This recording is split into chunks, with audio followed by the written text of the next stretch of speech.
Hey y'all, welcome to When Trust Turns Tragic. I've been wanting to do this for a very long time, and I'm happy to be finally doing it. It's been a long time coming. Those of you that came from the Real Talk Tasha page know that I'm very passionate about these type of stories. Listen here, on this podcast, we're discussing cases that reveal what happens when people closest to us become the reason why trust turns into tragedy in the first place. But before we get into this case, I want to take the time to acknowledge this beautiful princess' life being cut too short. Her family and everyone that has been affected by this tragedy. Behind every case is a real person who had a life, a story, and people that loved them. This conversation is shared with respect for their memory. I whited out her face out of respect. The real picture is on the Gwinnett Sheriff Department website, and I had a link in the description box below. All right, so let's get into it. Her name is Emani Moss. She's 10 years old, Lawrenceville, Gwinnett County, Georgia. Year of death was 2013. Now, the people that had custody of her was her daddy and her stepmama. That's whose house she was staying in. The prosecutors argued that Tiffany Moss, the stepmama, intentionally deprived beautiful, adorable princess of food over extended period of time, causing her of the starvation. So that was the cause of death, starvation. That's what the autopsy said. Let's get into what happened prior to everything, before the police got involved. Like, what type of background this family got? Like, was there prior warning signs? Let's figure this out. So, it was documented prior cases from CPS. Because, like, the school notes and the schools and all that, they say, there's plenty of times that this girl's school called the CPS worker. Because the baby come to school with bruises and all that. So she was born into a family of instability off rip. Because her biological mama, she does not have custody. That's why the father got custody. Had custody and living with his wife. Him and his wife got the child. So it's a reason. Now, this not in the court document, because I try to figure that out too. I say, dang, the biological mama ain't taught. Like she never noticed any, bruises or anything on her child, if she done any visitation. You know, people can lose custody of their child, but they still can have visitation rights and stuff like that, weekly or however they do. So I'm like, okay, I try to research and see if that's in the documents, but none of that's in the court document. The trial was not centered around the biological mother, anything. Nothing about her is in the case file. So her background, I don't know nothing about her background. Mama ain't got no involvement within the case at all. Prosecutors don't question her, don't concern with her at all. So let's talk about the abuse concern. Now, this reported before 2013. It's a 2010 incident. The prosecutors and investigators bring up the cases on child protective services cases. They bring it up to the court. Emani had injuries that raised concern. That's why the school went ahead and called about the child neglect, severe neglect they found on that child. Yes, they did on that beautiful princess. It's a attendance record, weight changes, behavior changes, statements made by the child. So that mean, what that mean when they say the statements made by the child? That mean the child at the schoolhouse sat right there telling the teachers and the school staff about the neglect and the abuse that she's enduring at home. So she's telling the teachers this, she's telling the staff members this. And that raised concerns, and that's when they went ahead and let authorities know. That was back in 2010. And she was having weight changes then as well. Mind you, her death was in 2013. So this is 2010, she was having weight changes, behavior changes. The wife, Tiffany, she controlled Emani's access to food. This was prosecutor's argument. She participated in the abuse, was responsible for the conditions that led to Emani's death. So the prosecutors is completely blaming the stepmother, Tiffany Moss. They're completely putting that on her. She's depriving that girl of that food. Now, the father, he is not innocent at all. You living right there in the house with your daughter, and you letting your wife treat your daughter like that, your own blood, you let her treat her like that.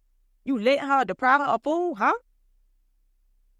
Okay, that's a major issue in the case. You supposed to be protecting her. You a father. You supposed to protect your little princess.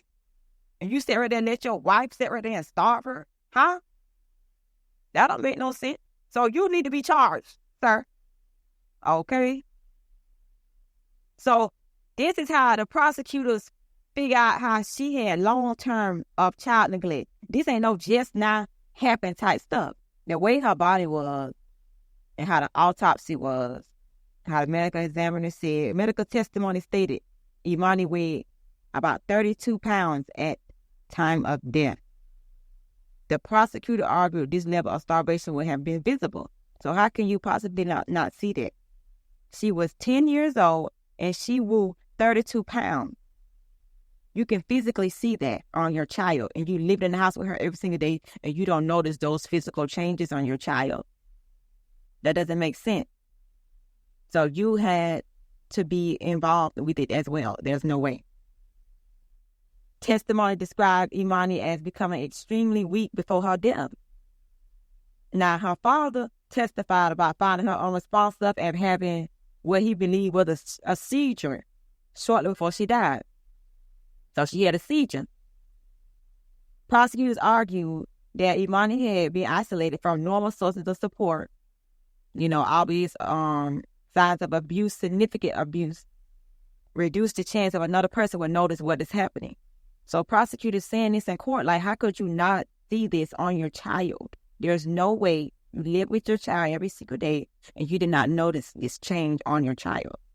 So that's why they looking at the father and like, what is this? No, you need to be charged as well, sir. That's what the prosecutor said that. And Emani was extremely ill in late October 2013. Her condition became critical. So that's why she had a seizure. She died before authorities were contacted. So they delayed calling the authorities. And they actually found her remains in the trash can, burnt up. So that's not parent that actually you have no remorse. You starve the child and then you burn her up and put her in the garbage can. And that's where the authorities found this princess's body. Emani was physically present in the home, but prosecutors argue her suffering went unnoticed or ignored. That's what the prosecutor argued about. So obviously the responsibility of the parent, you need food, shelter, medical care, advocacy. That's parenting. That they failed to do that. Both of the stepmother and the father. 6 years after the girl's death, that's when the child started. So that's back in 2019. Remember, she passed in 2013. So the prosecutors was seeking the death penalty on the stepmama. And how about the lady, Tiffany Moss? Tiffany, the stepmom, she sat right there and she chose to represent herself. So the evidence presented was extremely disturbing for anybody to even see in court. So the trial focused heavily on the timeline of Emani's decline, when she was deteriorating until the time of death. So that's what they focused on. So yeah, she represented herself. She did not have a traditional defense. She questioned very few witnesses. She did not call witnesses to testify on her behalf. She did not testify herself either. And that became one of the biggest talking points that everybody was saying, like, how you on death row Girl, you got a death penalty. You on death. Oh, you talking about representing yourself, and you don't do nothing. Ain't research, nothing. Ain't read a law book a day of her life. She said, "I wanna be her own." Huh? That's what she chose to do. The prosecutor, he kept trying to figure out why the abuse prolonged before somebody even said something about it. Like before something type of measures was done. Because they say in 2010, Emani was 6 years old. School-related concerns, like she was afraid to come home. She was afraid. She had injuries on her, and she told the school staff that she did not want to come home. That's when she was 6 years old. She did not want to go home. That's concerning. And nobody, no authorities did nothing about that. Then in 2010, she had more marks and injuries on her. And then guess what the parents did? Guess what her daddy and stepmama do? Just because the teacher come and talk to them about their child being abused, they withdrew the child from school, drew Emani from that school, and now they started homeschooling her. That's when they started keeping her at home. The prosecution argument was Emani died because of prolonged starvation and abuse, and Tiffany Moss, the stepmama, was responsible. They attempted to prove that Emani had severely malnourished for an extended period of time. Her condition would have been obvious to the adults around her. You know what I'm saying? Ain't no way. If the school sat right here and noticed it, ain't no way you as a parent living with her every single day, you ain't noticed it. Her death was not accidental. Attempts were made after the hide. What happened? You sat right there and burned the baby body and put it in the trash can. Ain't no way. This is intentional. This is prolonged abuse for years. And CPS failed that child. They did wrong. Plenty of evidence and cases that the school called and they failed that baby. But they argued about the girl's weight, her condition, the malnutrition, evidence about burning the body. That was a major part. Major part. The burning was an attempt to conceal the crime. After the trial, the jury found Tiffany Moss guilty of murder and related charges connected to Emani Moss's death. The jury then considered whether the case met the requirements for the death penalty, so the jury recommended a death sentence. She became the first woman sentenced to death in Georgia in more than 5 years and is currently the only woman on Georgia's death row. At her funeral, the grandmother had to actually get a court order to not let the biological mama bury the beautiful princess. For some reason, the biological mother is not fit, I'm assuming. Emani's story is not just about the crime that happened. It's about the sign, the unanswered questions, and the responsibilities of the adults that were supposed to protect that baby.